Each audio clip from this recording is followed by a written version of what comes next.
This hour of the podcast is exclusively sponsored by my good friends at Advantage Gold. Advantage Gold is a 5-star rated gold company with one-of-a-kind customer service. And when it comes to gold and precious metals, Advantage Gold is the only company I'll work with. Call Advantage Gold today and make sure you let them know that Mark Levin sent you. And now, let's begin. He's here. He's here. Now, broadcasting from the underground command post, deep in the bowels of a hidden bunker, somewhere under the brick and steel of a nondescript building, we've once again made contact with our leader, Mark Levin.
Mark Levin here. Our number, 877-381-3811, 877-381-3811. I'm going to play for you the dispatch when the Francis Scott Key Bridge collapsed. I've used this bridge, as have my family members, many, many, many times. And it's a terrible tragedy. That Baltimore port, as you probably heard by now, Baltimore Harbor, is the busiest on the East Coast. And that bridge is now blocking, as is the freighter, any ingress or egress from that harbor. I suspect the Philadelphia port will pick up more business than some of the others along the East Coast, but it is a significant matter. As best as we can tell, we're not actually given numbers, not that numbers are the end-all and be-all. There are 6 people missing, crew that were working on the bridge. It amazes me at times like this how much we appreciate our police officers, firefighters, emergency personnel, our first responders. And yet when there aren't emergencies, we keep accusing them of systemic racism and other hard things. And yet these are the men and women we turn to in the worst of times. And there's a reason we turn to them. I want you to listen to what took place on the initial dispatch and then the follow-up dispatch. Obviously, Baltimore has never suffered a tragedy like this. This is a big bridge. This bridge is 1.6 miles long. It's one of the longest bridges in the country and on the East Coast. It may be the longest bridge on the East Coast for all I know. In an important part of our country, industrial area, where there's an enormous amount of shipping. Anybody that's driven down or up 95, you can see all the cars, you can see all the freighters, you can see it all. But we'll begin. I'm not going to speak. I want you to hear it all. Mr. Producer will do 1 and 2 together. Cut 1 and 2, go. I need one of you guys on the south side, one of you guys on the north side, hold all traffic on the Key Bridge. There's a ship approaching. It just lost their steering. So until you get that under control, we got to stop all traffic. Yeah, I'm en route to the south side. Dispatch start. I'm holding traffic now. I was dragging, but we stopped prior to the bridge, so I'll have all outer loop traffic stopped. 10-4. Is there a crew work on the bridge right now? Yeah, I'm on the video. Good. Want me to stop traffic on this site right now? Yeah, if we can stop traffic, just make sure no one's on the bridge right now. I'm not sure where. There's a crew up there. You might want to notify whoever the foreman is, see if we can get them off the bridge temporarily. 10-4. Once the other unit gets here, I'll ride up on the bridge. I have all interloop traffic stopped at this time. Once you get here, I'll go grab the workers on the key bridge and then stop the outer loop. C-13 dispatch, the whole bridge just fell down. Start, whoever, everybody. The whole bridge just collapsed. Simple dispatch is direct. That's correct. This time. Do we know if all traffic was stopped? I can't get to the other side, sir. The bridge is down. We're going to have to get somebody on the other side, the Engoron County MSP, to get up here and stop traffic coming northbound on the T bridge. C-13, I'm holding all traffic northbound. Battalion 1 to command. Battalion 1, go ahead.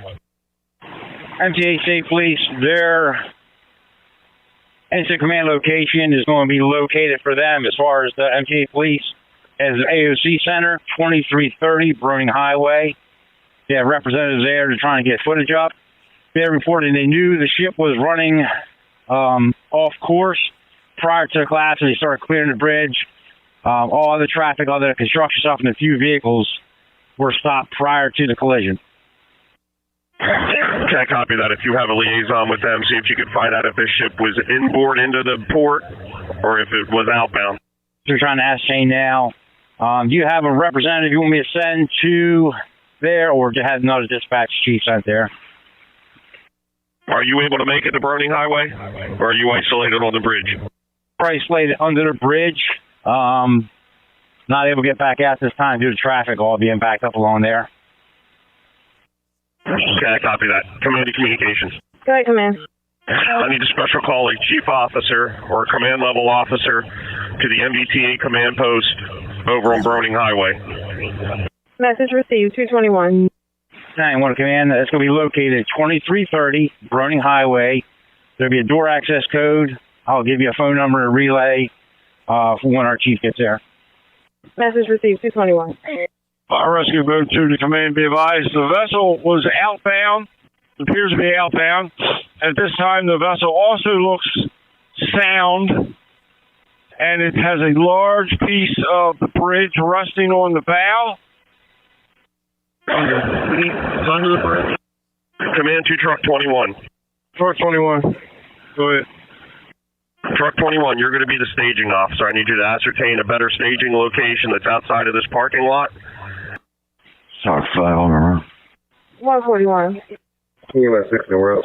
EMS 6, 141. Units responding on rescue alarm, I-695 East. Be advised, 13 persons possibly in the water. There was a 13-person construction crew operating on the bridge, possibly in the water at this time. 146. 6 to communications. Are you advising there's 13 people in the water? Possibly 13 people in the water at this time. A construction crew. Okay. Let's go ahead and special call Baltimore County Marine Unit 269 and Marine Unit 216. Notify Anne Arundel County to also stand by for their boat. Communications copy. 144. SOC 5 to communications. Could you send my MCT, please? SOC 5, I copy. 144. 6 to communications. Also, dispatch the dive unit on this call to alert the dive team and start one more additional transport unit. Communications copy. 145. Battalion Chief 1 communications. Battalion Chief 1. You have a landline with MTA Police. See if anybody got a location. Better location on the bridge, east side or west side, and on the outbound lane. Okay, so it states the Coast Guard actually called it in and said that it was just off of Fort Armstead Park. I gave exact coordinations to the fire rescue boat. We can try contacting MTA Police. Alright, 1 copy. 1246. Battalion 6 to 1. It was a CAD error that you were dispatched. I'll let you use your discretion.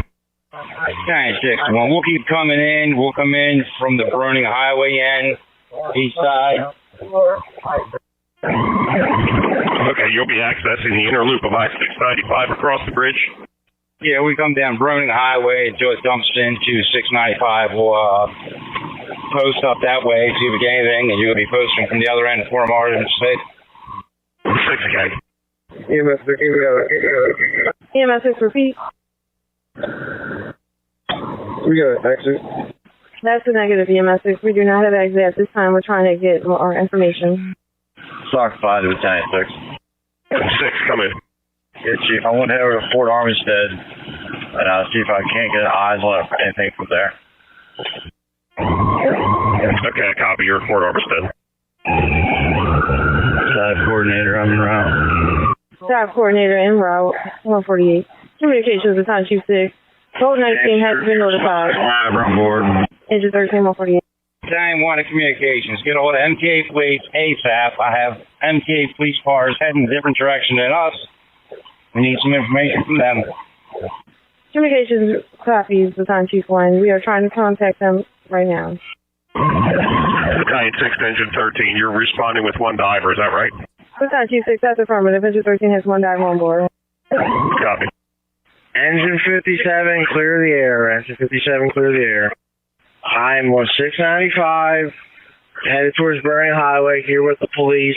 They are reporting that the middle section of the bridge collapsed into the water, and there are unknown amounts of people and or vehicles in the water. We are committed to 695 in a traffic jam. That's as much information as I have right now. I'll be command. Battalion Chief 6 to communications. Go ahead with Time Chief 6. Alert Baltimore County Engine 57. Have them respond on the inner loop. Dispatch the 2 remaining squad companies. Prepare for backfill of SOC units into the city. Communications copy command 150. Stock 5, Battalion 6. It probably would be a bad idea to make a recommendation to Coast Guard. They're right around the corner, see if they could be assistant to us. Battalion 1 of communications. Go ahead with Time Chief 1. You got Foxtrot or MTA State Police en route with a helo? We are still trying to contact MTA Police, and we will contact Foxtrot as well. All right, as far as MTA Police, you can reach out to State Police and get contact. See if we can get a state trooper en route. Message received, 151. Command, the communications update. We do have several police officers on eastbound 695 that are stopping traffic, so no more vehicles try to enter. We're going to try to get as close to the bridge as possible to get a better look, but I don't want to commit to the bridge if it's unstable. SOC 5, communications and all units responding, hold the air. SOC 5, Battalion 6, and communications. I'm in Fort Armistead. Be advised, the entire bridge, the entire key bridge is in the harbor. I advise to hold all traffic from coming to the bridge. I advise again, the entire key bridge has fallen into the harbor. Message received, 152.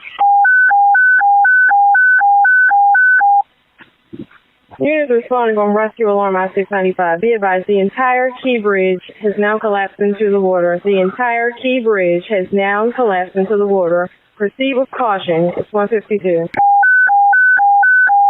Units responding on rescue alarm key bridge. No units access the key bridge.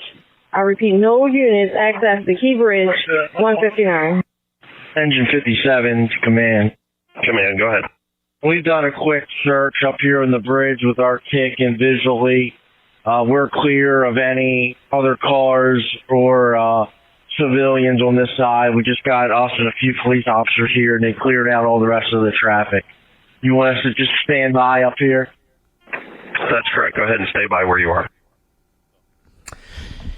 And it goes on, including they, shortly after this, talk about there's 6 people in the water and we can't find them. And as of this hour, they're still looking. You heard now there the first 15 minutes after the bridge collapsed. Those brave heroes moving as fast as they can in a situation they've never confronted before. An entire bridge, 1.6 miles, collapse. Just the pieces of it are left, you can see, And it's a horrendous thing. Horrendous. It's shocking. We'll be right back. Mark Levin.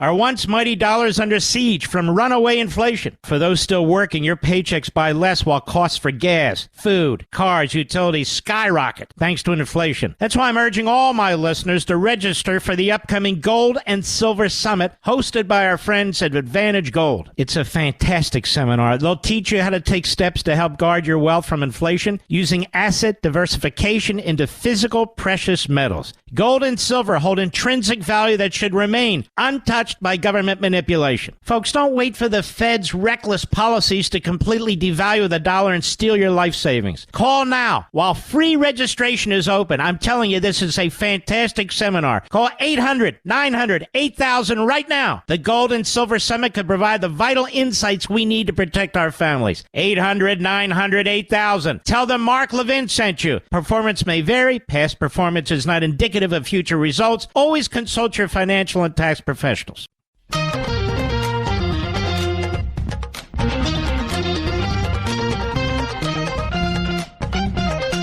I heard about the first responders, and then this in New York.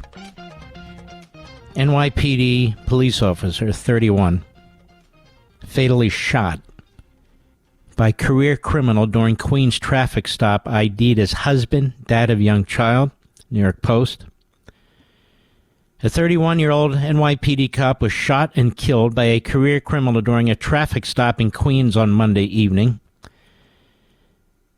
Officer Jonathan Diller, a married father of a 1-year-old boy, was shot in the stomach under his bulletproof vest after police tried to remove the suspect from his vehicle, identified as 34-year-old Guy Riviera, from the passenger seat of the car in Far Rockaway. Diller, who had 3 years on the force, fell to the ground, yelled that he'd been hit after the suspect opened fire, according to a witness. He was moving, he was saying, I'm hit, giving location and so forth, like he was injured.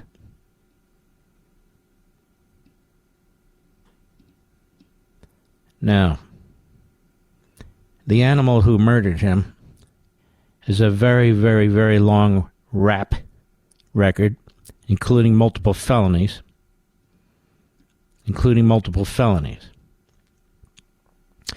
21 prior arrests. 21 prior arrests. Can you imagine? 21 prior arrests. We have criminals roaming the streets. We have illegal aliens coming into this country left and right.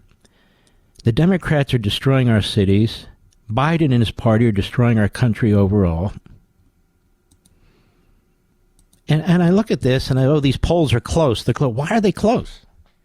Do people like this? Do people like it?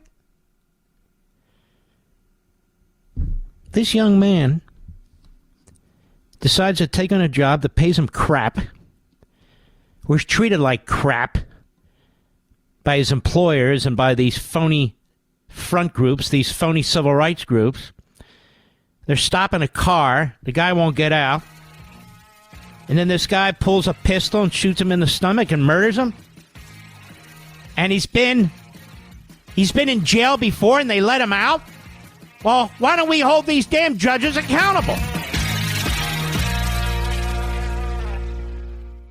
Attention, fellow Americans. Mark Levin here with a warning and a solution. I feel like our country's being destroyed by out-of-control spending and debt thanks to Biden and the American Marxists. And your hard-earned savings and retirement could be at risk from their socialist schemes. That's why you should consider Advantage Gold, the best of the best, a U.S.-based company that specializes in helping everyday Americans protect their wealth. They have a simple solution to help you even potentially grow your wealth despite the attacks from Washington. I urge you to register for their upcoming Gold and Silver Summit. It's fabulous. A free online event where you'll learn tips to help safeguard your finances by diversifying into physical precious metals. Call 800 800-900-8000. Call them right now to sign up securely for this pivotal summit. It is crucial. Tell them Mark Levin sent you for a special bonus. Call 800-900-8000 right now. Performance may vary. Past performance is not necessarily indicative of future results. You should always consult your financial and tax professional. Mark Levin, the champion of liberty and true conservatism. Call Mark now, 877-381-3811.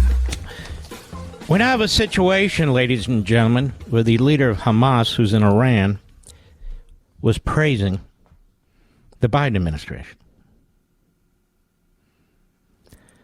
The leader of Hamas, who was in Iran, was praising the Biden administration on TV to the whole world.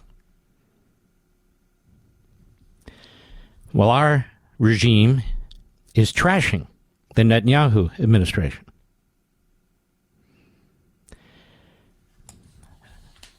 We have some friends, a lot of friends. We have some friends in South Florida, which has a significant Jewish community.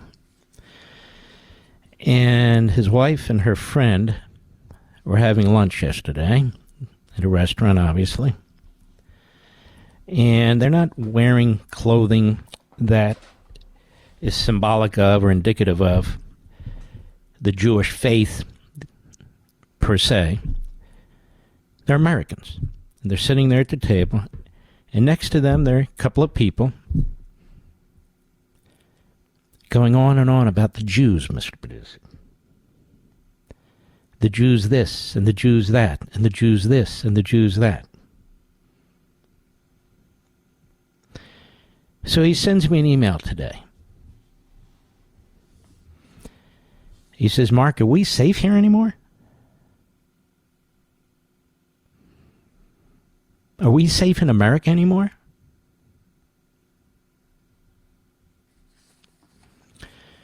It's a good question.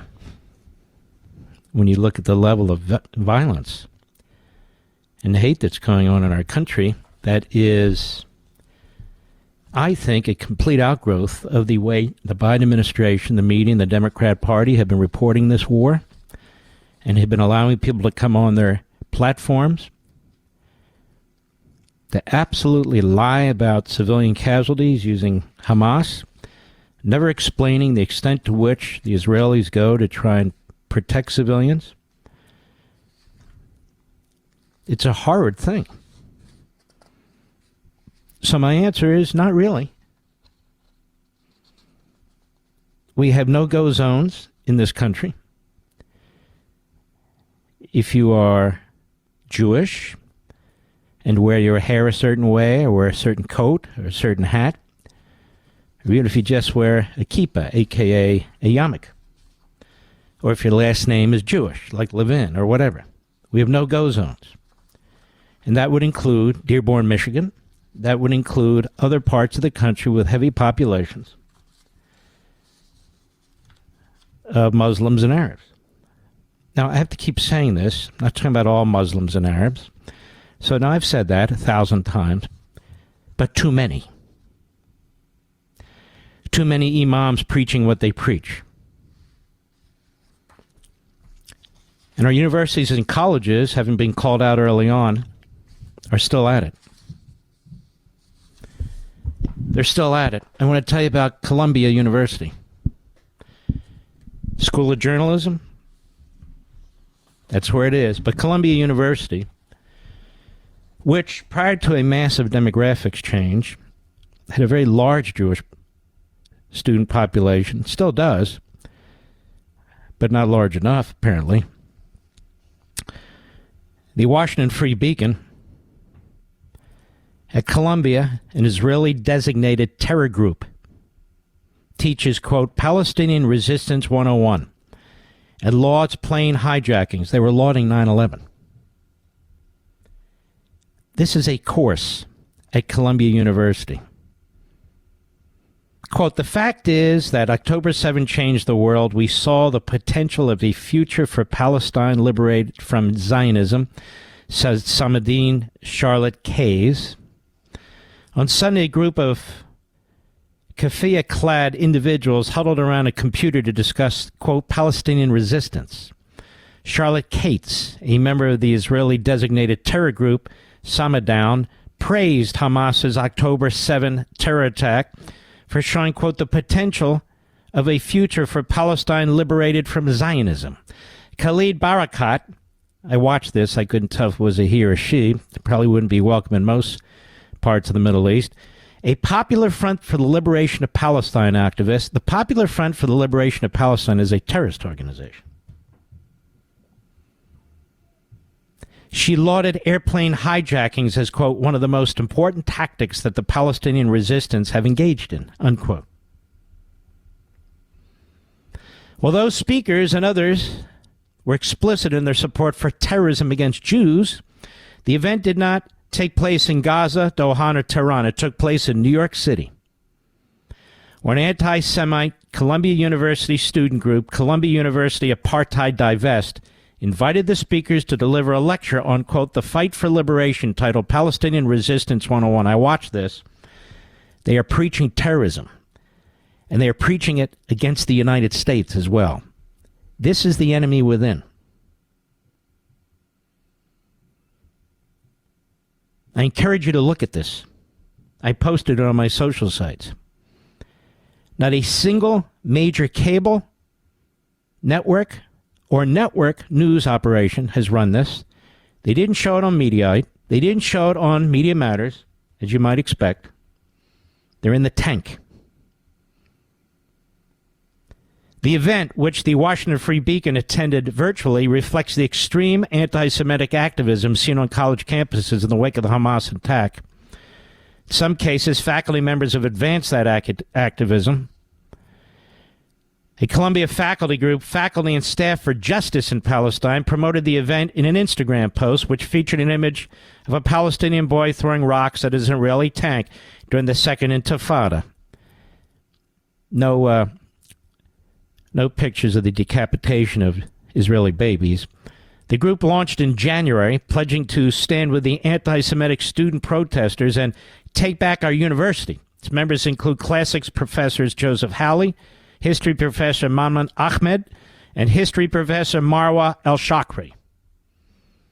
In addition to Cates and Barak, the Sunday event featured Within Our Lifetime founder Nurdin Kiswani, who has called for Israel to be, quote, wiped off the map, unquote. The three speakers routinely praised Hamas and Hezbollah, advocated for armed resistance, and encouraged attendees to, quote, be of service to the resistant movements that are on the front lines fighting Zionism.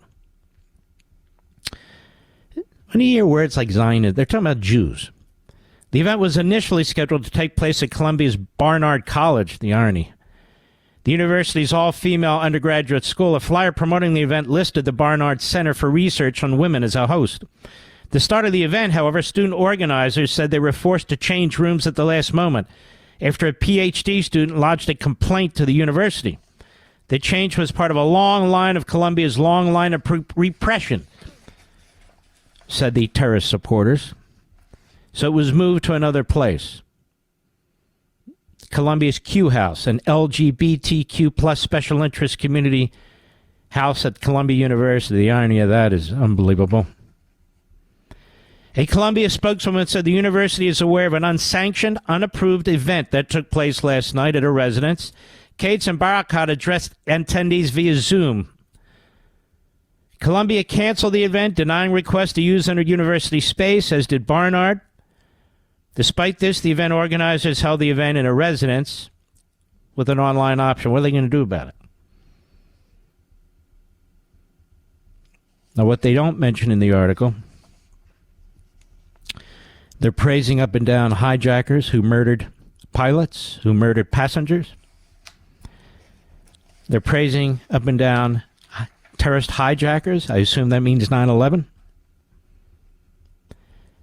If it wasn't for these tactics, they said, we would have never heard of Palestinian women who led these kinds of heroic operations that introduced the Palestinian questions to the world.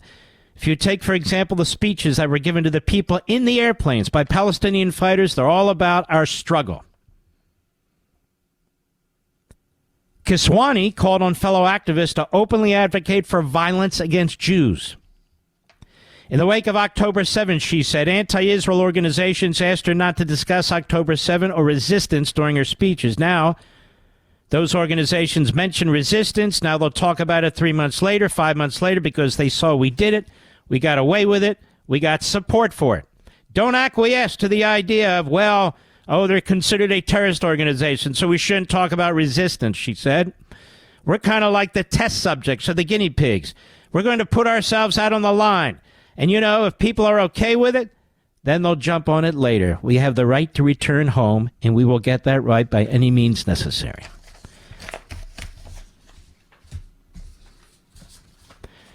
This is going on throughout our colleges and universities, just as support for the Nazis did in the 1930s with professors and student bodies. This was not reported by the New York Times. This was not reported by the Washington Post. This was not reported by any cable channel. This was not reported in any of the sort of entrails of the Democrat Party, Mediaite, Media Matters. Little website, a little news site, the Washington Free Beacon. They saw the alert, they had somebody watch it, and they made it available.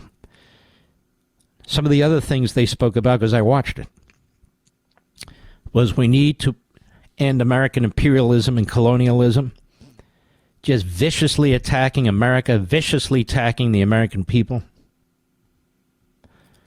Viciously. Because the Marxists and the Islamists have become one. And when you listen to the woman, I don't know if it's a woman or a guy, you'll see what I mean, but the eyes bugging out of their heads, what zealots, what fanatics they are, for death. Praising the hijackers, the plane hijackers. And when you hear the head of Hamas in Iran praising this administration, and you see almost nobody reporting on it, I would say to my friend in Florida, are we safe here? Doesn't feel that way. Doesn't feel that way to me. When almost 90% of the so-called Palestinians who are surveyed by an Arab survey group and a Palestinian group say that almost 90% of the Palestinians support Hamas and support October 7th, you can't tell me that most Palestinians in the Middle East want peace or peaceful people. Prove it.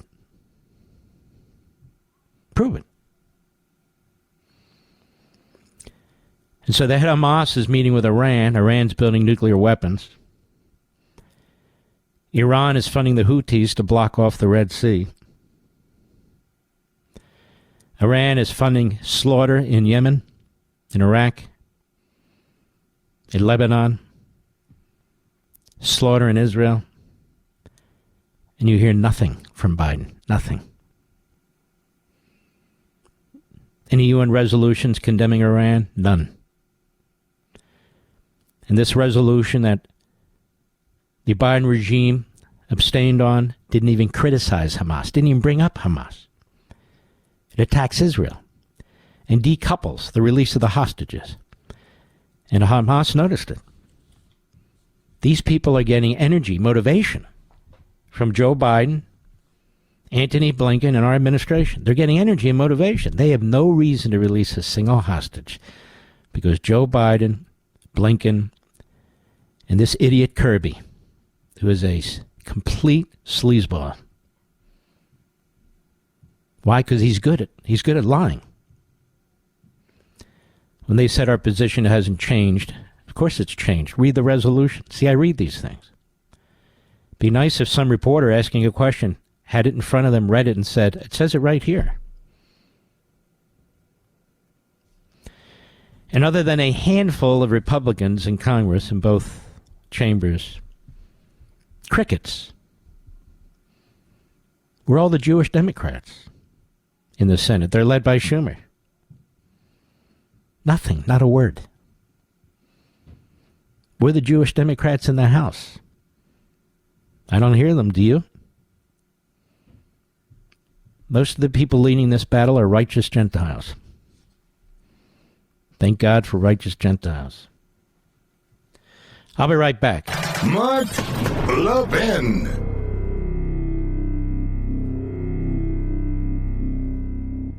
My fellow Americans, we're living in very perilous economic times. Washington seems determined to bankrupt our nation with endless stimulus spending. As they devalue our dollar, hard-working Americans like you could lose everything. That's why I urge you strongly, register for the upcoming Gold and Silver Summit hosted by our friends at Advantage Gold. They'll teach you how to help guard your wealth using asset diversification into physical precious metals. Gold and silver can offer a defense against the dollar's devaluation, and the experts at Advantage Gold will explain how you can convert some of your savings into precious metals that can protect and potentially grow your wealth. With currency debasement from Washington and global uncertainty on the rise, gold and silver diversification can offer you some stability. Call 800-900-8000 right now to sign up. 800-900-8000 now. Tell them Mark Levin sent you. Performance may vary. Past performance is not necessarily indicative of future results. You should always consult your financial and tax professional.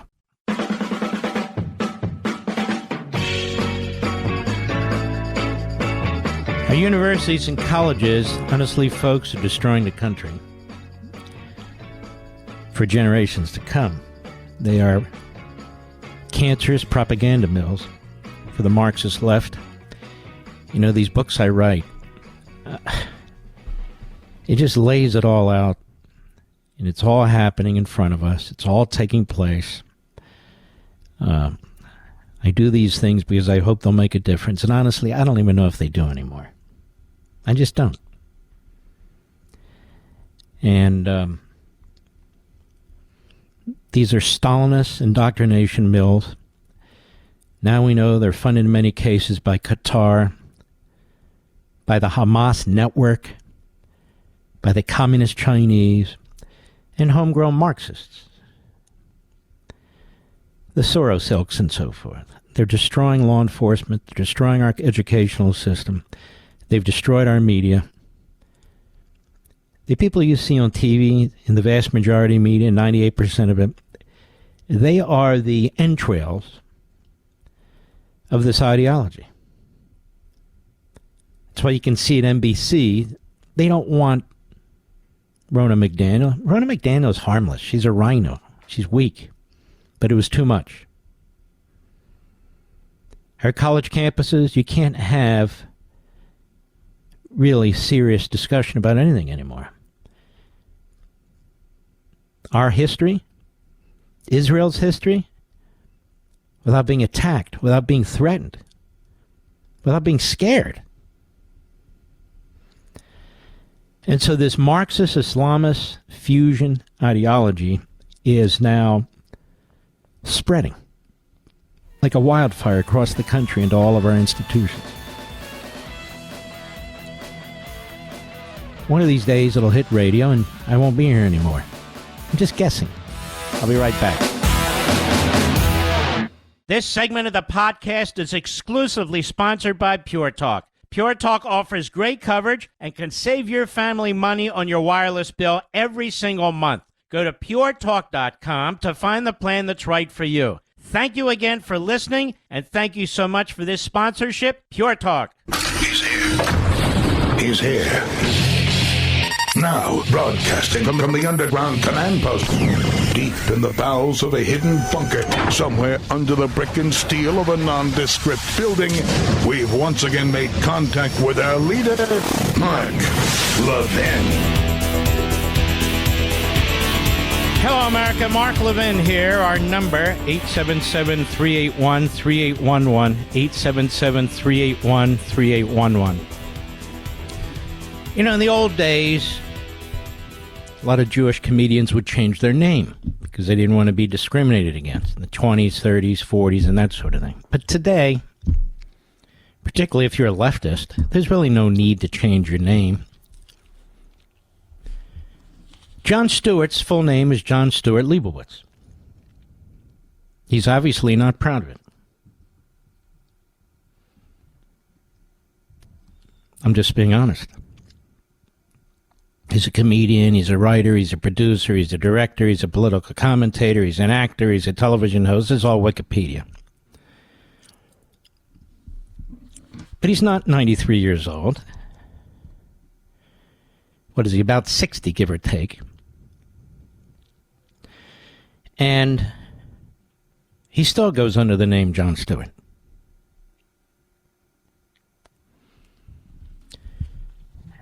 Now, I want you to think about that.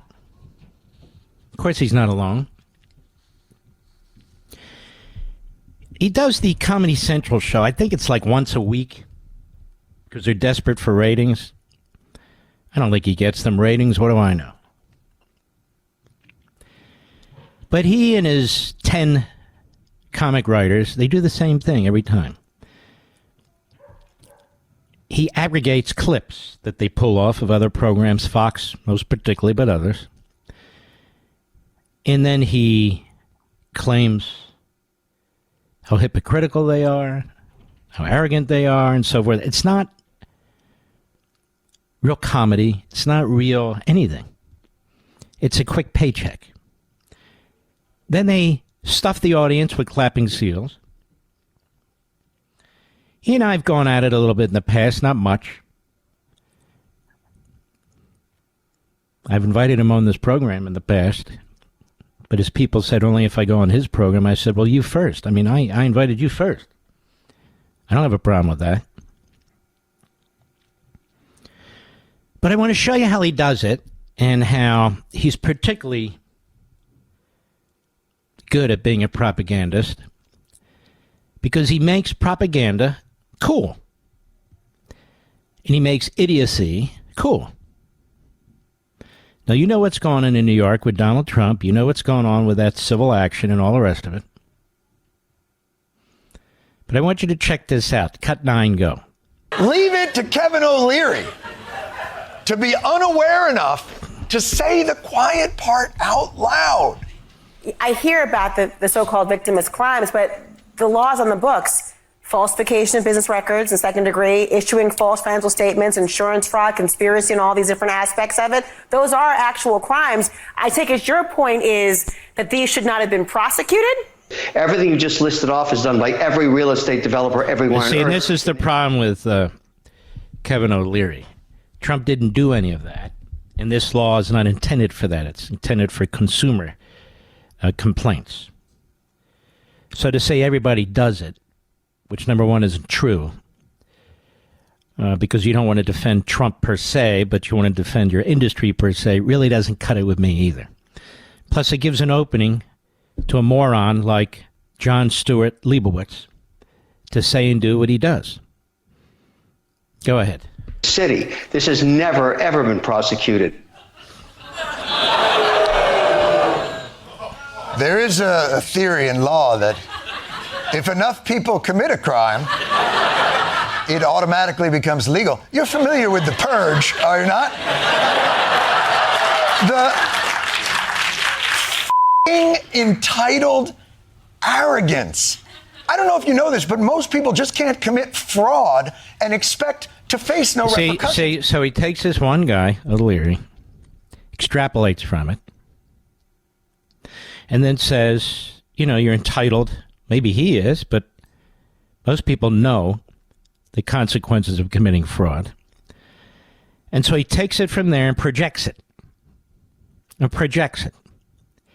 And yet O'Leary's wrong, and of course Leibowitz is wrong.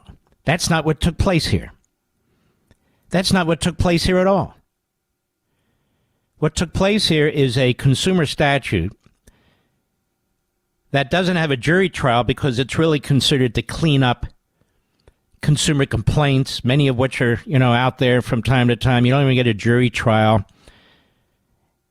And then to use that in a major attack on a political opponent for the purpose of bankrupting them and stealing their property, that's the real story. So you see, Jon Stewart Leibowitz pretends to be some kind of really cool contrarian.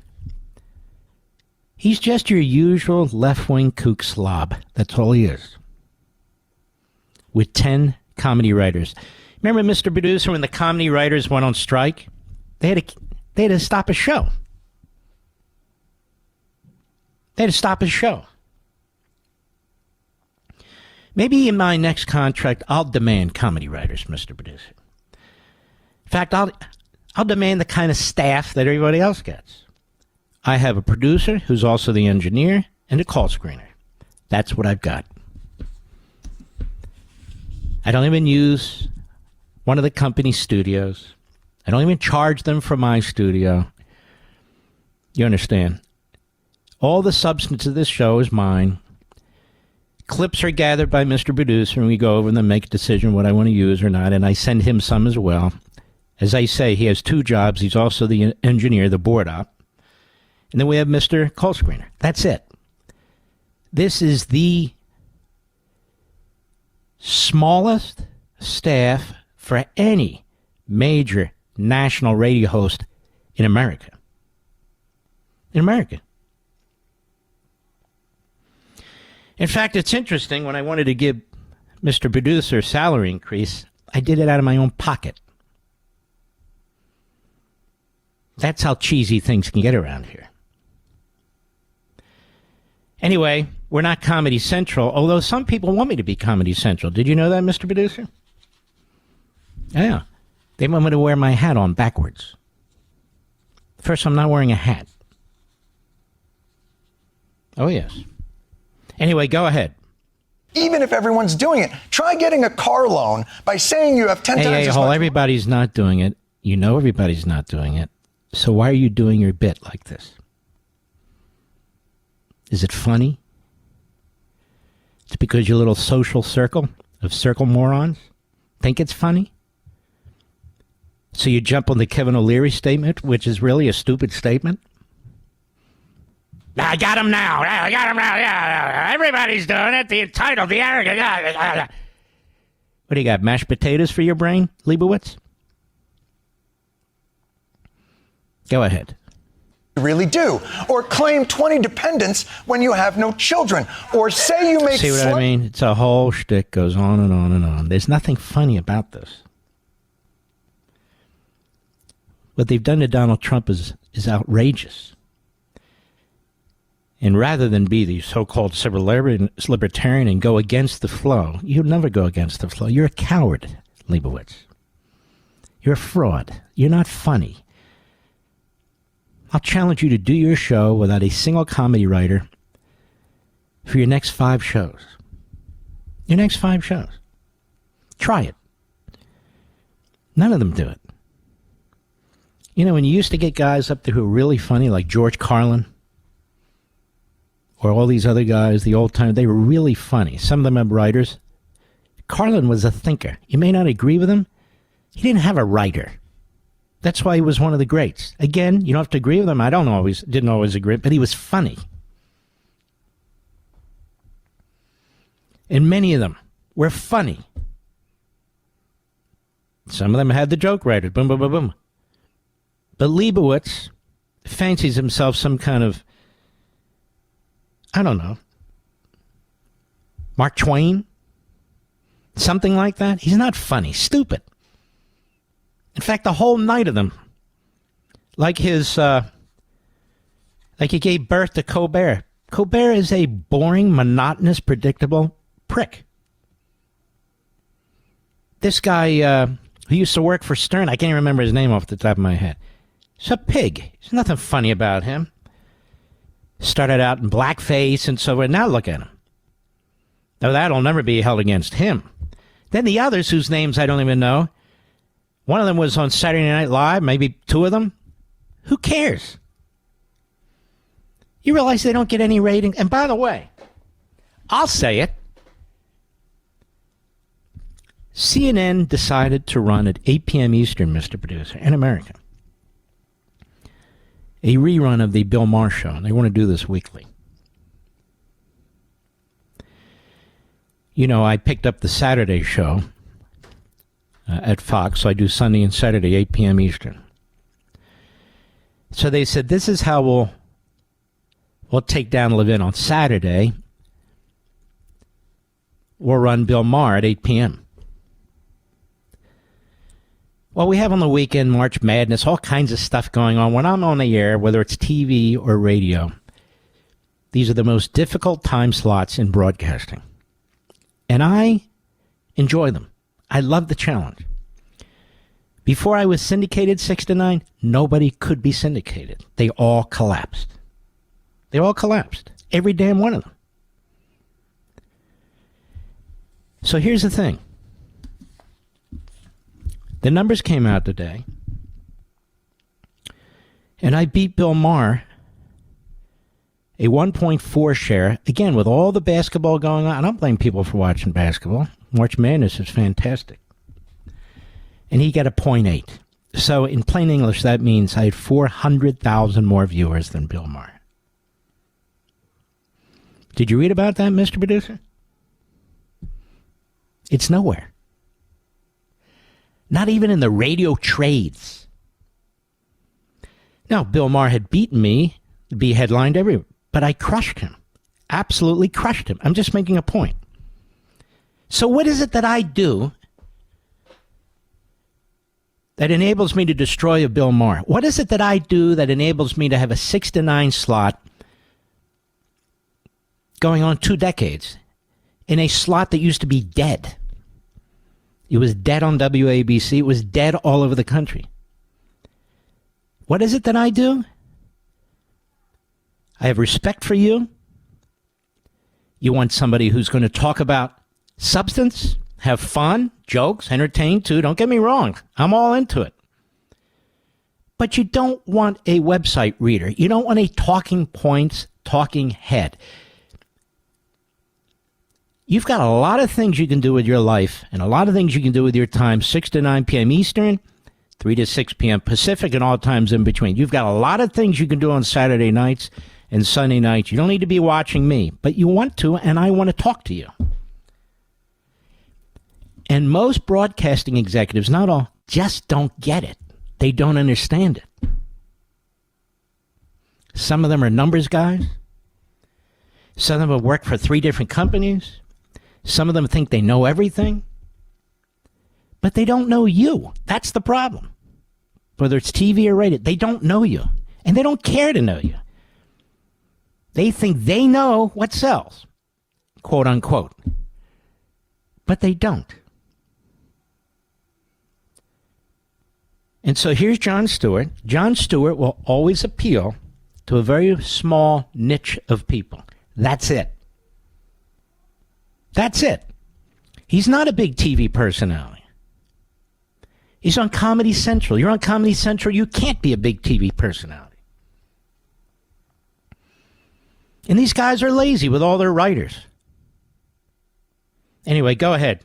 Finish less money to qualify for food assistance. I will guarantee you there are not just financial consequences for those lies, but criminal ones. So but here he is into his class warfare, beating up on the rich based on something Kevin O'Leary said. Not the fact that this country, through its capitalist system, has created more prosperity for more people than any country on the face of the earth, and we create prosperity for people outside this country. Not a word. I don't think comedy's funny when you're constantly trashing our country, our economic system, our citizens, when you're spewing your soft Marxist bullcrap. I don't think that's funny. In the least, Leibowitz. I'll be right back. Mark Levin.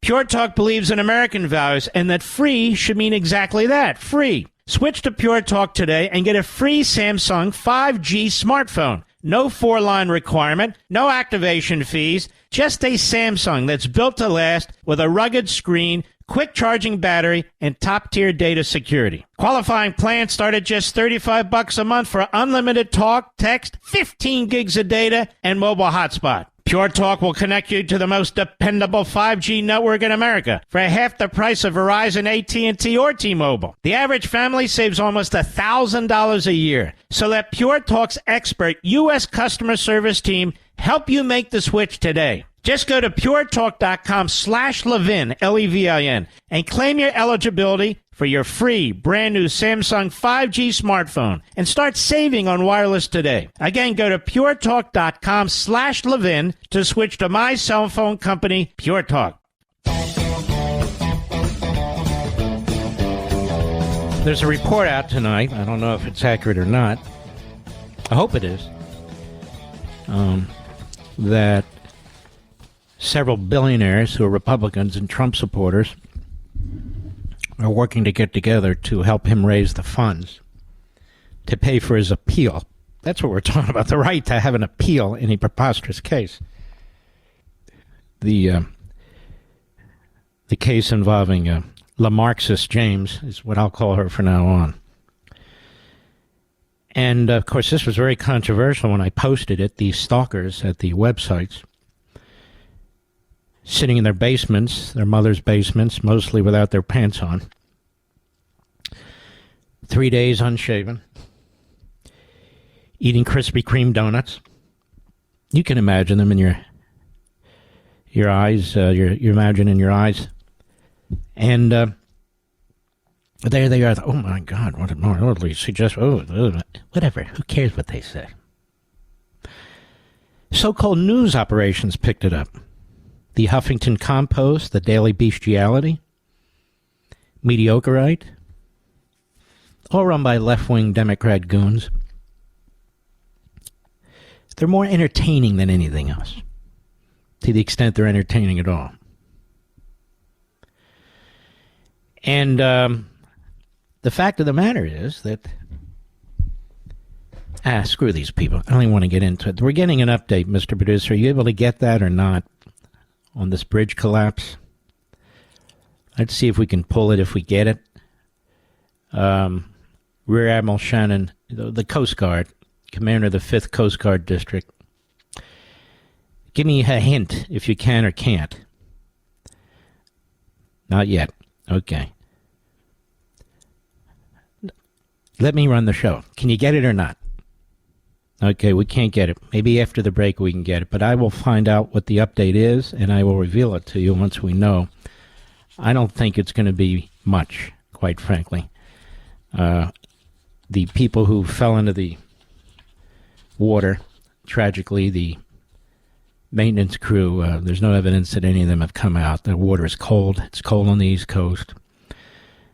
And I just can't imagine unless there's some kind of a miracle, and I don't think there's going to be. In fact, the Coast Guard just said we don't think we'll find any survivors. And that is a long fall into the river as well. It's really quite sad. People want answers. Of course people want answers, but I'll give you an answer generally. Nobody's perfect and no system is perfect. I've always wondered about these massive freighters and these bridges. It's just odd. Even when I've driven on them or driven past them, I've always wondered what happens if something hits them. It's been a thought of mine from time to time. I'm not kind of freaked out by bridges. They don't, one way or the other. And so here it happened. The biggest bridge disaster in our history. Pure Talk believes in American values and that free should mean exactly that, free. Switch to Pure Talk today and get a free Samsung 5G smartphone. No 4-line requirement, no activation fees, just a Samsung that's built to last with a rugged screen, quick charging battery, and top-tier data security. Qualifying plans start at just $35 a month for unlimited talk, text, 15 gigs of data, and mobile hotspot. Pure Talk will connect you to the most dependable 5G network in America for half the price of Verizon, AT&T, or T-Mobile. The average family saves almost $1,000 a year. So let Pure Talk's expert U.S. customer service team help you make the switch today. Just go to puretalk.com/Levin, Levin, and claim your eligibility for your free brand new Samsung 5G smartphone and start saving on wireless today. Again, go to puretalk.com/Levin to switch to my cell phone company, Pure Talk. Mark Levin, the thunder on the right. Call in now, 877-381-3811. All right, we're back. Mr. Producer did a great job. I want you to hear some of this, so it's important. It's an update on what's happened with this bridge and the people. Go ahead. Please. Tonight we're going to hear from a brief statement from each of them on current updates. And after that, we'll be able to take a few questions, but we do need to keep it brief because we want to get these folks back to work. With that, I'd like to introduce Rear Admiral Shannon Gilreath. Hey, good evening, everyone. First, I'd like to say thank you to all of the first responders that have come out today to assist in looking for these individuals. We've had tremendous support across the state and county and city and federal enterprise. You've seen for yourself the helicopters flying over, the small boats that are out there, the Coast Guard cutter that's out there, the boats that go back and forth, bringing people out on scene to search for these individuals. So thank you to this entire community for helping in that regard. Second, I want to say thank you to the community for the outpouring of support to those first responders, and in particularly the outpouring of support and prayers and support for the families of the 6 individuals. So I would like to announce tonight that based on the length of time that we've gone in this search, the extensive search efforts that we've put into it, the water temperature, that at this point we do not believe that we're going to find any of these individuals still alive. And so this evening at around 7:30, we are going to suspend the active search and rescue efforts. The Coast Guard's not going away. None of our partners are going away, but we're just going to transition to a different phase. And so I'm going to turn it over to Colonel Butler, please. Good evening, and thank you all for being here. To echo the Admiral's comments here, we really appreciate the support from the community. To all the first responders here, we appreciate your patience and allowing us to do the best job possible and get you information as it comes up. At this point, as the Admiral said, we're going away from the search and rescue portion to a recovery operation. The changing conditions out there have made it dangerous for the first responders, the divers in the water. We will still have surface ships out overnight. At 0600 hours tomorrow, we're hoping to put divers in the water and begin a more detailed search to do our very best to recover those 6 missing people. Yes, I am with you guys. How are you? Thank you. With that, we have time for just a few questions. We know there's a lot of questions that still have to be answered, and we do have time for just a few. So if we could take a few, please. So do we think it's still just 6? There's talk of maybe other cars on the bridge. All the information we have is 6 individuals. Got it. Yes, sir. Can you go into detail about how difficult this might be for the recovery phase of this now? Like, what kind of challenges are you up against? Well, I'll start by saying I'm going to turn it over to the experts on diving. I'm not an expert on diving, but we've got very difficult water temperatures.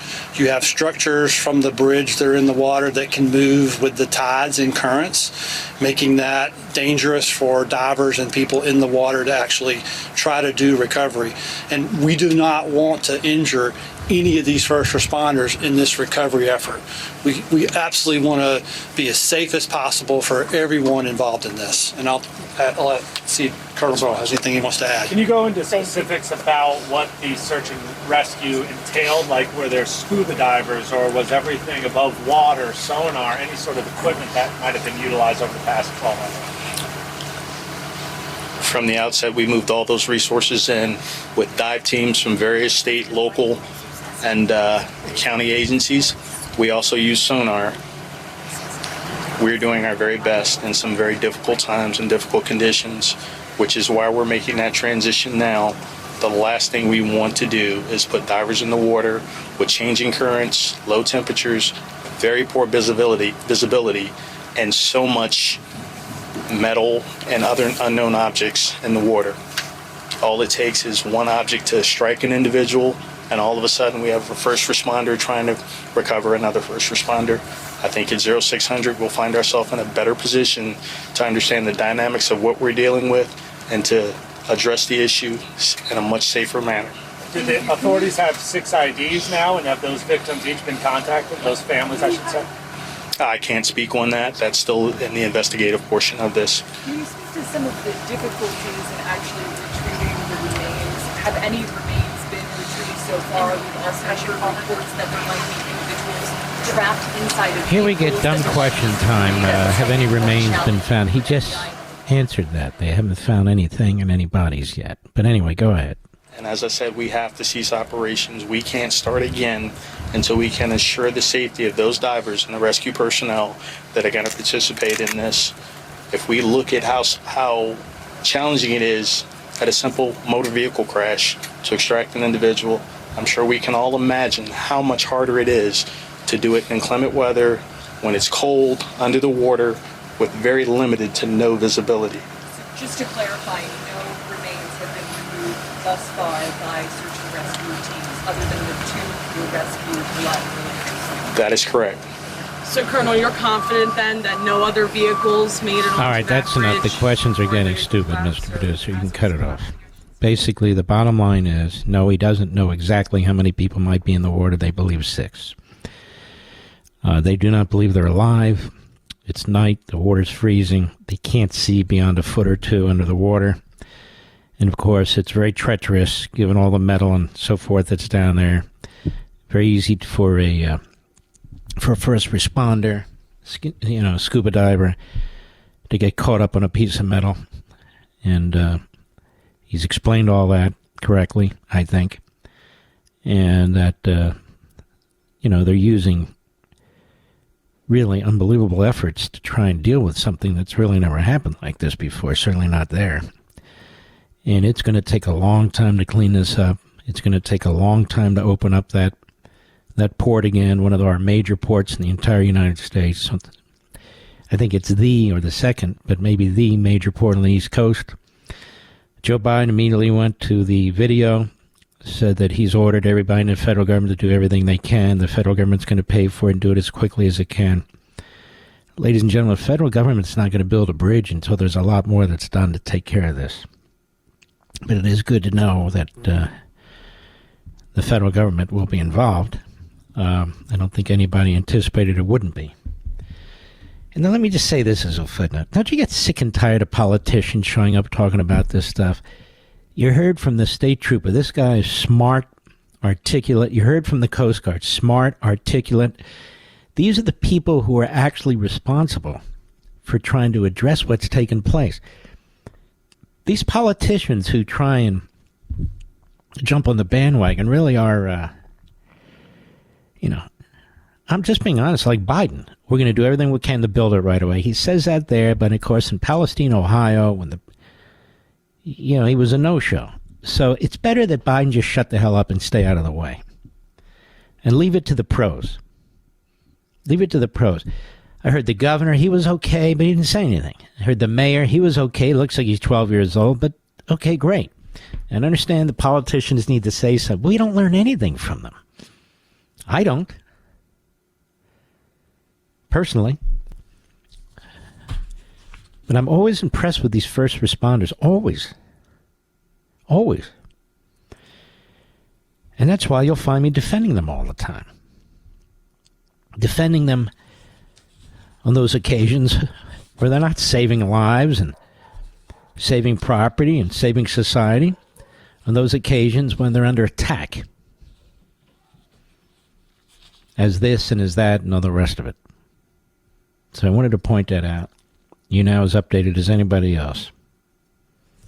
And if we learn anything else tonight, I'll let you know. But as the colonel in the Maryland State Troopers said, they don't expect anything at this point to be updated. He was extremely impressive. I was thinking, gee, God willing, Trump's president, he had to hire that guy. We'll be right back. Mark Levin.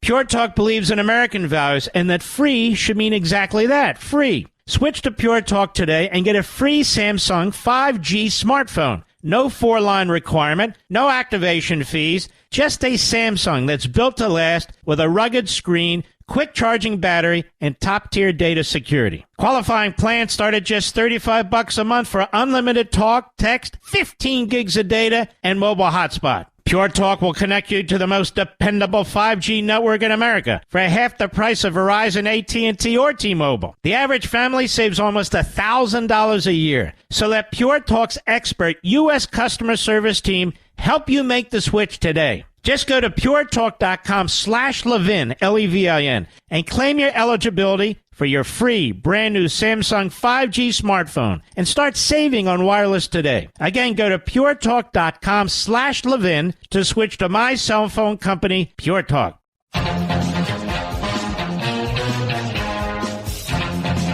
It's amazing watching all these Democrat judges issue gag orders against Donald Trump. Anybody in the world can talk about the cases, what they think of the cases. They do it on TV, they do it on radio, doing it everywhere, probably even in the judges' chambers.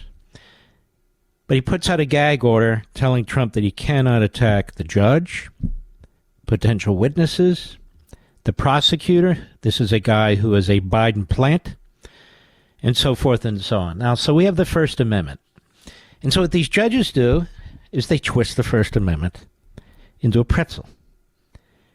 And they buy the argument that, well, by Trump doing this, you see he's creating an atmosphere of potential violence and maybe influencing a potential jury. Are you crazy? A defendant has a right to say what they want to say. A gag order is for these really, really unique situations. The man's running for president of the United States. He's defending himself against these outrageous cases, these outrageous judges. And so the judge rules that he has to be quiet, basically, while he's fighting for his freedom, while he's running for office. That just shows you how disgusting these judges are in New York and elsewhere. Just appalling. Why can't Donald Trump call out the judge? Why can't he call out the prosecutor? Why can't he call out whomever he wants to? What's the danger? What's the problem? Does anybody care when they attack him? This whole thing is a fraud. Is a Potemkin trial. The whole thing is a setup. Everybody knows it, except the a-holes on these other cable networks. They know it, but they don't care. But you get my point. So they just keep issuing, in the middle of a presidential election, gag orders. Here we have a case that this clown judge should have dismissed right on the papers. And he should have said to Alvin Bragg, Alvin, you have no jurisdiction here. This is a federal matter on the federal election case. And even if I look at it, your argument's ridiculous. This is not a state felony. You can't create a state felony. I've read the papers. I dismiss the case. But instead, he takes the case. And he lets it go forward because he wants it in front of a jury. Because he'll be up for election one day in one of these crap... I'm the one who's always said I don't support electing judges. This is why. I support term limits for judges. But I never support electing them. Because they'll play to their base, as you see in New York, as all these local judges are doing exactly that. They're not judges. They're politicians with black robes. That's what they are. The whole thing is a scam. So this judge issues a gag order. This AP, a New York judge ruled a gag order issued barring Donald Trump from commenting publicly about witnesses, prosecutors, court staff, and jurors. Why? The former president's history of threatening, inflammatory, denigrating remarks about people involved in legal cases. So what? I believe that's why they're in court, because they're doing that to him. Judge Juan Merchant, this guy's a phony. Echoing a gag order in Trump's Washington election case. Of course. That would be Chutkan. Came a day after he rejected the defense push to delay the Manhattan trial until the summer. So the U.S. attorney drops 30,000, now I hear it's 100,000 pages of documents on Trump. The judge rules, well, that's okay. 3 weeks, we'll have a trial. His lawyers say, wait a minute. How the hell am I supposed to review all this? Got it. How am I supposed to review all this? And he says, not only that, you're not to criticize anybody. It's ridiculous. Trump better win, ladies and gentlemen, or this country's in... I mean, the criminal justice system cannot be fixed. 4 more years of this, it's over. There is no justice system as I speak, but it'll be enshrined forever. It'll be enshrined forever. I'll be right back.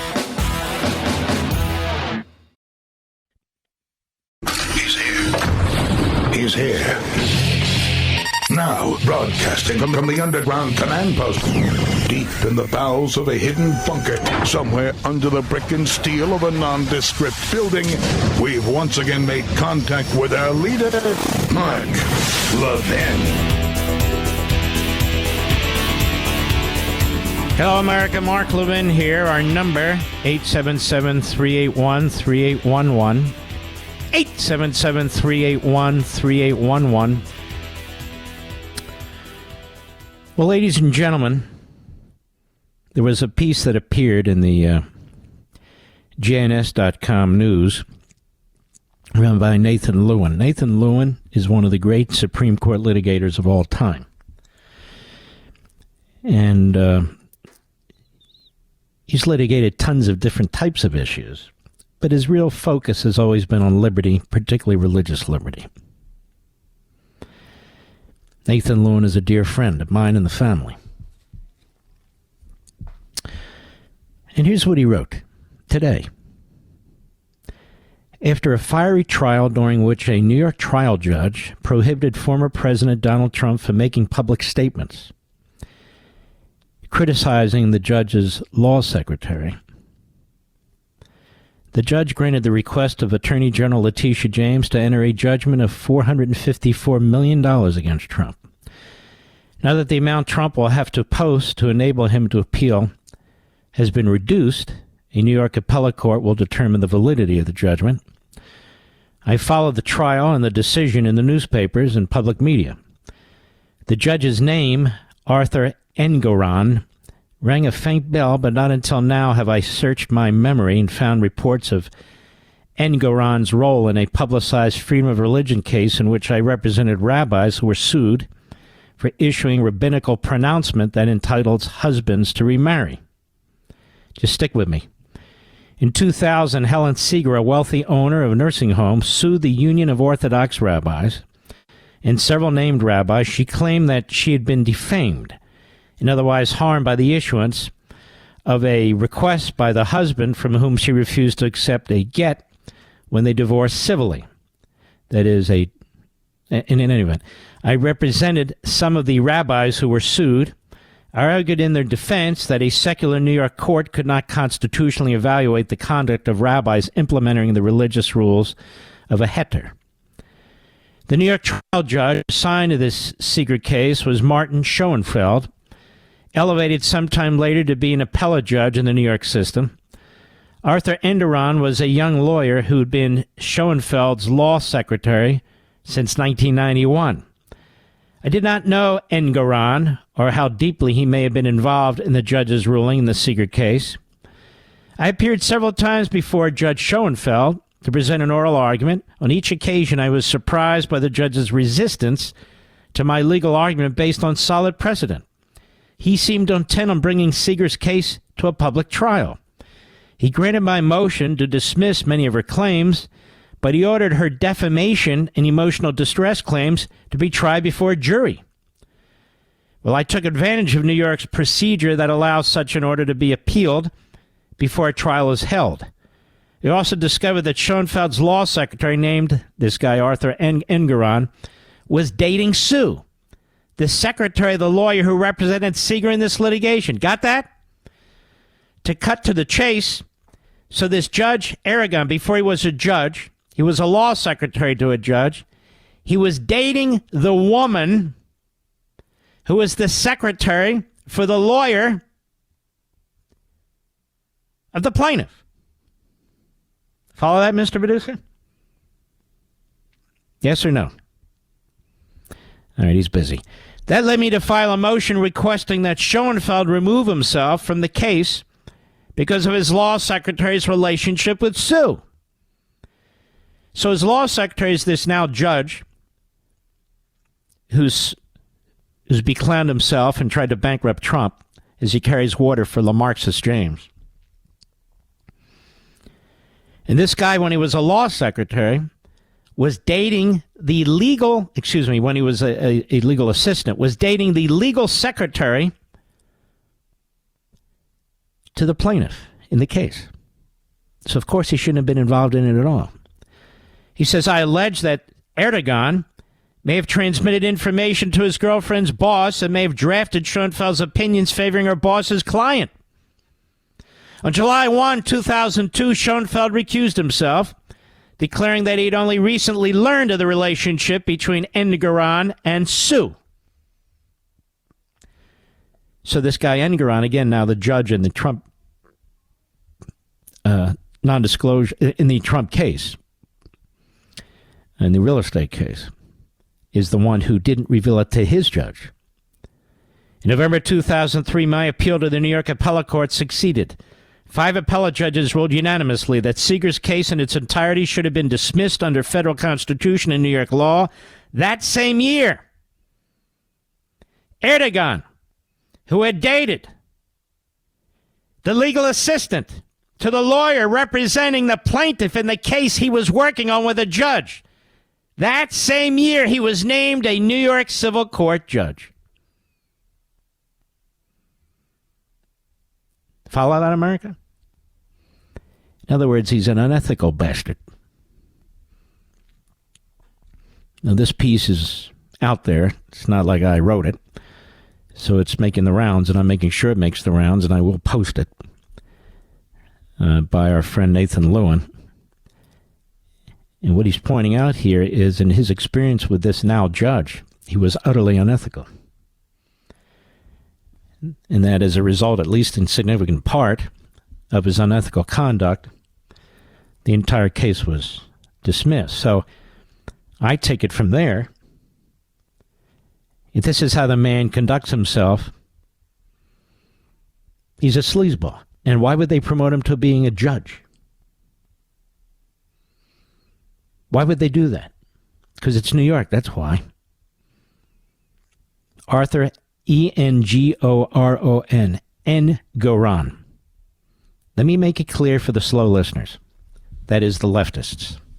You're not a slow listener, are you, Mr. Producer? We have our Mr. Producer substitute in today. You're a fast listener, right? Okay. So let me go over this. You have a case. The top legal assistant to the judge in the case is dating the law secretary to the lawyer who's representing the plaintiff. Now, the top legal assistant to the judge in this case was Engoron. Obviously, has influence on his decisions and so forth. And what Nat Lewin is saying here is these decisions that the judge was making seemed preposterous. And so it at least raises the specter that the judge was influenced by his legal assistant, as you can imagine he would be. And when the judge himself found out that his legal assistant, now Judge Erdogan, was dating the legal secretary to the other side, he recused himself. When it went up to the appellate court in New York, 5-0, they ruled, oh, no, this can't go. And now that guy's the judge in the Marxist James case. Pretty interesting, don't you think? Pretty sickening, don't you think? Yeah, I think so. So I wanted to point that out, since nobody else will. I think that's very, very important. We'll be right back. Mark Levin.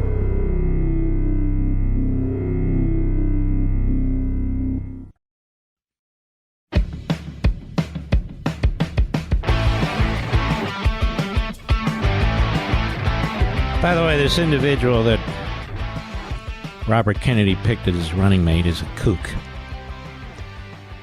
Hardcore Democrat, leftist, married a multi-billionaire, one of the co-founders of Google. So another kook. But, look, I want Robert Kennedy to steal as many votes from Biden as possible. And Biden's doing everything he can to destroy him. Everything he can to destroy him. Because Biden doesn't believe in competition. Biden doesn't want opponents. He wants Trump in prison, and he wants Kennedy Jr. off of every ballot, and he won't even give him Secret Service protection. What's that mean? Daily Caller. President Joe Biden's re-election team is building a mass operation to take down third-party candidate Robert Kennedy is it worries about the impact of the opponent's race, Axios report. Joe Biden's acting like a mobster. He's trying to put Trump in prison, bog him down with these left-wing kook Democrat. Hey, Judge, you can't silence me. Hey, Judge in Manhattan, whatever the hell your name is, now I'm going to talk about you 10 times as much. 10 times as much, you jerk. You Democrat hack. Whoa, that feels good. And the prosecutors are real putz. He's a Biden mouthpiece. He's a Biden. Oh, that feels great. What are you going to do about it, Judge? Oh, my goodness. Going to issue a ruling against me? Oh, wow. You've got so much power with that robe on and all. Make sure you're wearing your pants under that robe, Judge. Some of them don't, you know. Oh, yeah. Judges, folks, are flesh and blood. And some of them actually are intelligent. Not enough. This guy gets elected. Wow, he must be the best. He got elected to a judgeship as a Democrat in a nearly 100% Democrat district. Wow, he earned it. He should have killed this case right in the womb. But no. Now, let's go on. Because Biden does not want opponents. I'm sure he was behind the ballot effort to get Trump off the ballots. He's behind all these lawsuits. He sent his boy from the DOJ into Letitia James's outfit. He left there and he went into Alvin Bragg's outfit. He was the acting number 3 at the Department of Justice.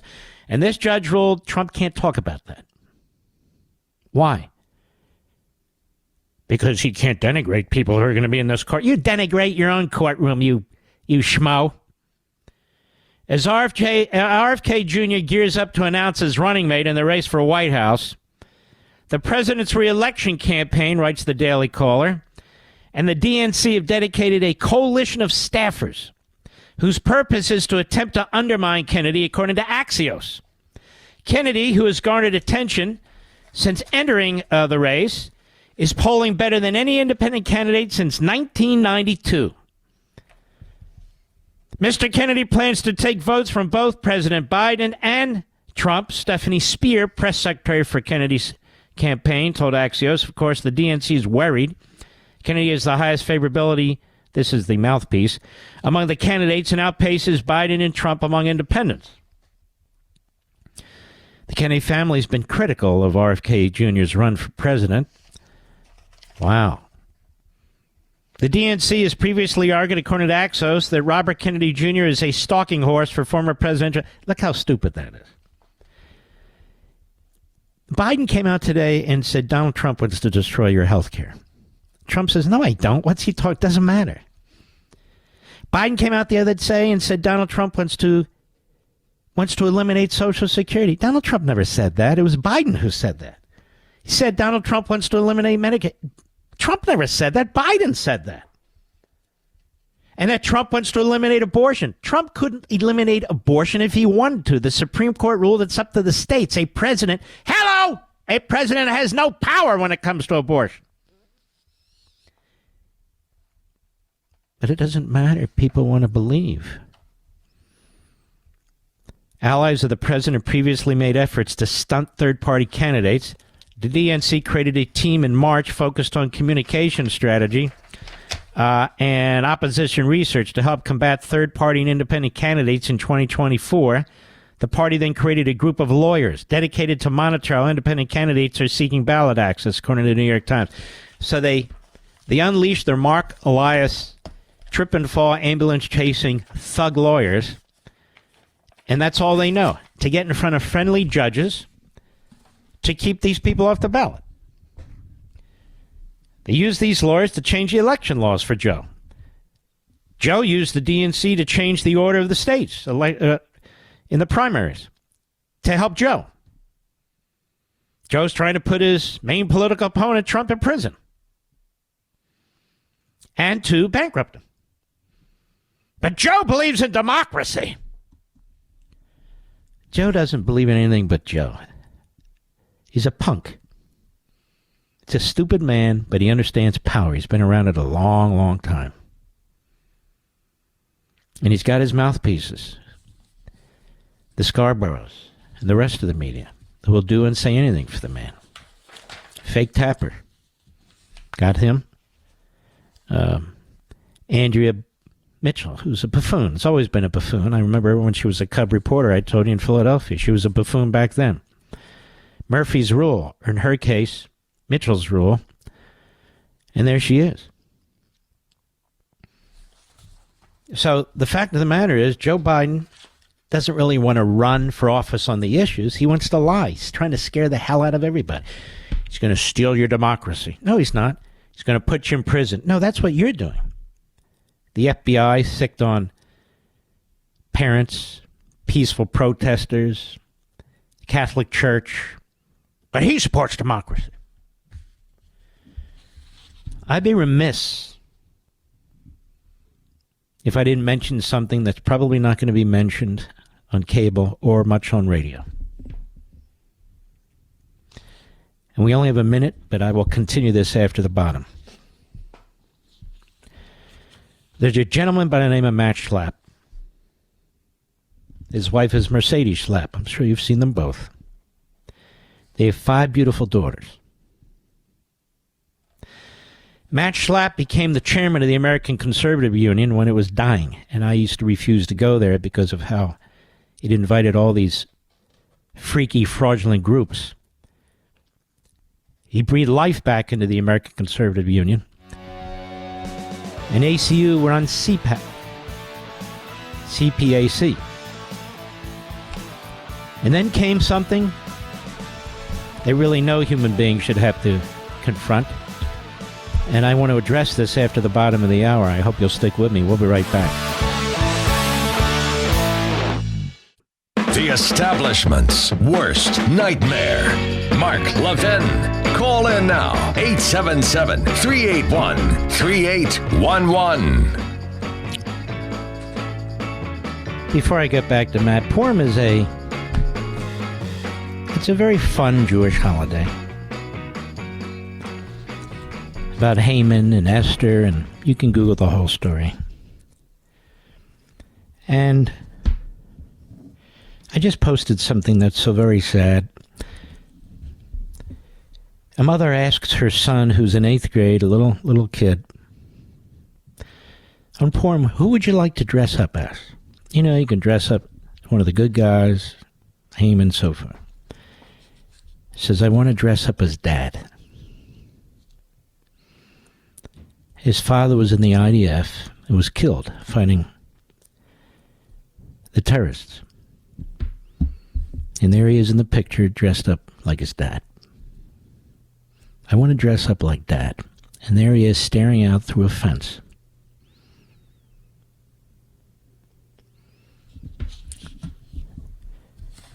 My buddy Matt Schlapp, my wife Julie and I are very good friends with the Schlapps. She's more interactive with them than I am, because I'm not interactive with many people. I'm just too damn busy. But that said, a horrendous allegation was made against him. And the individual went public and threatened him. This is a man who has 5 young daughters. Political rights. The Republican operative. See, they can't even, Daniel Lippman. He's not a Republican operative. He's a conservative patriot. But anyway, they're talking about this guy who worked. Well, let me just read the piece. So this accusation accused the American Conservative Union head, Matt Schlapp, of sexual assault. So this is the Republican operative who accused ACU head Matt Schlapp of sexual assault, has dropped his lawsuits against him and his wife, Mercedes Schlapp, according to statements from the main parties. Soon after the 2022 Herschel Walker Senate campaign, Carlton Huffman, a staffer working for that campaign, accused Schlapp of sexual battery and defamation. And in a lawsuit, he sought $9.4 million in damages. Now, when Julie and I first heard this, we said, that's not possible.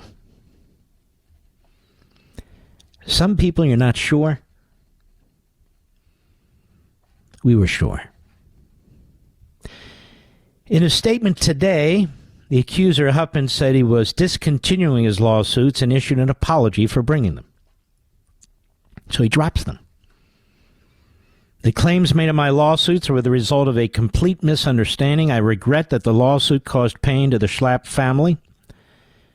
According to a statement shared by Matt Schlapp's family, the Schlapps have advised that the statements made about me were the result of a misunderstanding, which was regrettable, he added, referring to comments the couple had made about Huffman after he filed his suit. Neither the Schlapps nor the ACU paid me anything to dismiss my claims against them. Asked about the statement, Huffman said in a text to Politico, "We have resolved our differences," and confirmed the accuracy of the statement. And so he had accused Schlapp of all kinds of stuff while he was driving Schlapp back to the hotel, and accused Schlapp of inviting him back to the hotel. Schlapp has said from the beginning that never happened, and he was very upset and very angry about it. And it was later revealed that Huffman himself had been accused of sexual assault in an unrelated case. Actually, a lot was revealed during the course of, I believe, depositions. But I don't know any details, nor do I want to know any. Our family was attacked, especially by a left-wing media that's focused on the destruction of conservatives regardless of the truth and the facts, Schlapp said. But we emerged from this ordeal stronger as husband and wife, stronger as parents to our 5 daughters, stronger as friends to those who stood by us. Now, Huffman also sued Republican activist Carolyn Wren for defamation for attacking him after his accusation. That lawsuit was also dropped. So he drops all his lawsuits. He apologizes to the Schlapp family. And now I want to tell you something. CPAC, which is run by ACU, had a, I think, significantly smaller turnout this past February. I'm told it wasn't that much smaller, but it looked smaller to me. And some of the speakers who usually speak there decided not to speak there. Some of them who are in broadcasting, like me, some of whom run conservative organizations, some of whom are elected officials. They decided, or they were advised, stay away from Matt Schlapp and Mercedes Schlapp and stay away from ACU and CPAC. I don't roll that way.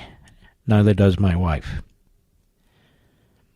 If I believe somebody's innocent, you have to prove otherwise to me. You don't know people for years and years and years, and an allegation is made, and suddenly you wash your hands of them. And this is the problem today. When I came under attack here, not for anything as horrific as what the Schlapps went through, in early March 2017 for exposing the surveillance of Donald Trump based on public reports. Based on my background, I knew the FBI and the administration were leaking against Trump. I came under a withering attack from every major news outlet, comedian, and so forth. I didn't really care. I fought back.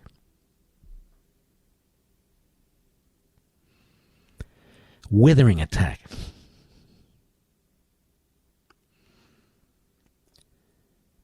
I can think of a few people who came to my defense. Brent Bozell at the Media Research Center,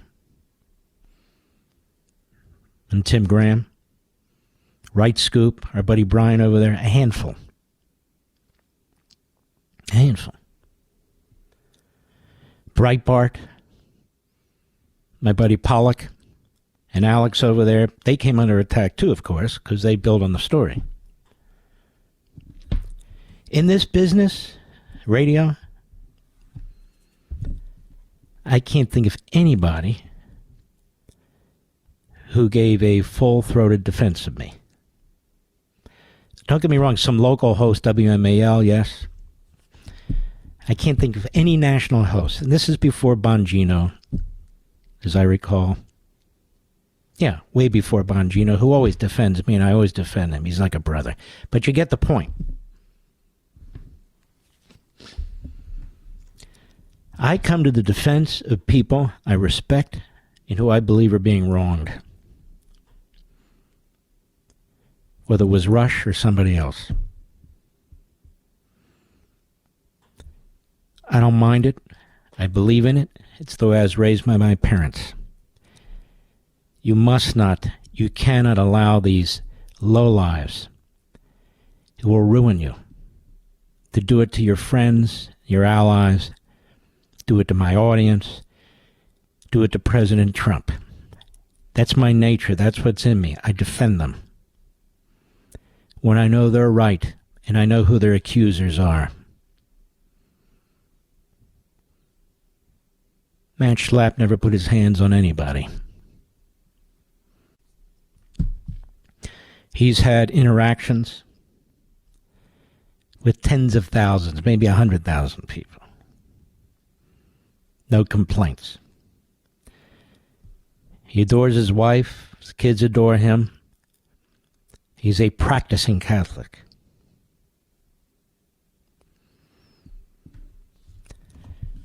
I remember when I gave up on the American Conservative Union because they were having all kinds of weirdos attend these events. And I said it on the air. I want nothing to do with the John Birch Society or these other kooks. Even some neo-Klansmen, if you will, because they believed in free speech. You know what, folks? I believe in conservative meetings that are not destroyed by the freaks. It's not about free speech. We're not the government. We're an organization. It's nothing to do with free speech. You can kick somebody's ass out of your house, out of a meeting, out of your office. It's nothing to do with it. First Amendment applies to the government. And he said, I want to come out in Virginia and meet with you. He had his right-hand man at the time, Dan Schneider, and I met with him. I was very skeptical. And then when I left, I said, these two guys are a class act. So I agreed. And I'm glad I did ever since. He's done a great job at running the American Conservative Union and CPAC. I didn't know Alan Dershowitz as well. I knew of him before I knew him. I've gotten to know him quite well. I like him a lot. A lot. We don't always agree, but this is a man who's been a Democrat his whole life, who's taken on some of the most important and bizarre cases his entire life, and yet he calls them as he sees them. And in many respects, his social life has been destroyed as a result of his defenses of Donald Trump. He was accused of having sex or molesting or something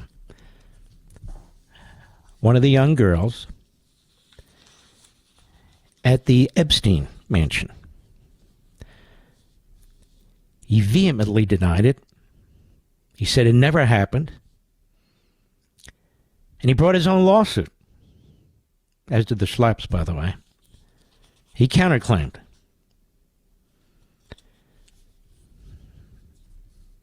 Not that long ago, she agreed it never happened. She was confused. Somebody looked like Alan Dershowitz. No, quite frankly, I don't know anybody who looks like Alan Dershowitz. That's fine. But they tried to destroy him. We have a case in New York under another weird New York statute that allows potential complainants, that is plaintiffs, to reach back decades, making allegations of sexual abuse or rape and so forth. And that's what happened to Donald Trump in these cases brought by the same plaintiff.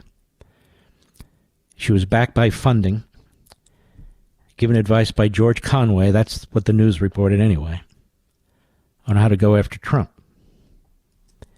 He's denied it. He said he doesn't even know who she is.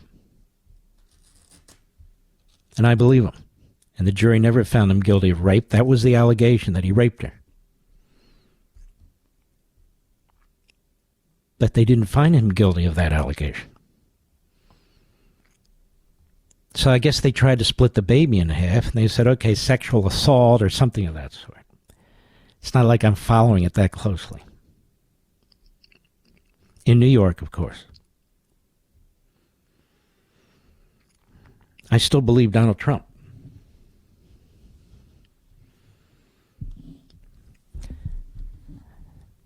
Schlapp had friends in the conservative movement who abandoned him.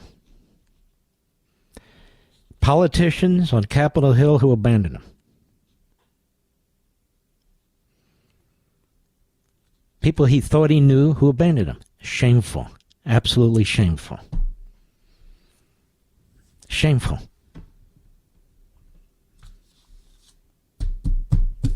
I'll be right back. Mark Levin.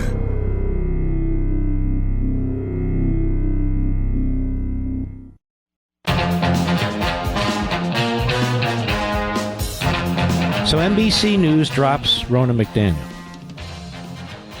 Why? Did she change from the time they hired her? No. Does she deserve our support? No. Why do I care about it? It's not that I care about it. They're trying to put Trump in prison so he doesn't have to run against Trump, the Democrats. Biden. They're trying to make sure that Robert Kennedy can't show up on any ballots on any states. They have a special team of lawyers, slip and fall hatchet men and women who are trying to do that. They're trying to change laws in states, particularly battleground states, that will only help Biden. They're opposed to voter identification that will only help Biden. And of course, they don't believe in a free press. Ronna McDaniel would be a commentator. A commentator. Like Jen Psaki's a commentator. Like Donna Brazil's a commentator. George Stephanopoulos is a supposed newsman. Now talk about sleazy whoring, taking a guy that was in charge of trashing women for Clinton. Now he runs that stupid show in the morning. Jake Tapper is supposedly a newsman. He was a mouthpiece for a left-wing congresswoman as well as Handgun Control Inc. How did that happen? And we can go on and on. The list is a long one. But if you're going to be part of the club, you're going to be part of the Democrat Party Praetorian Guard media, well, you could never have run the RNC unless your name is Michael Steele and you bend over backwards and kiss every ass that's in front of you. Right, Michael?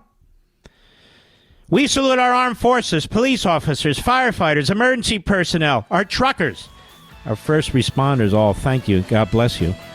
And, of course, our friends in Ukraine, our brothers and sisters in Israel. We have your back, and I'll see you tomorrow.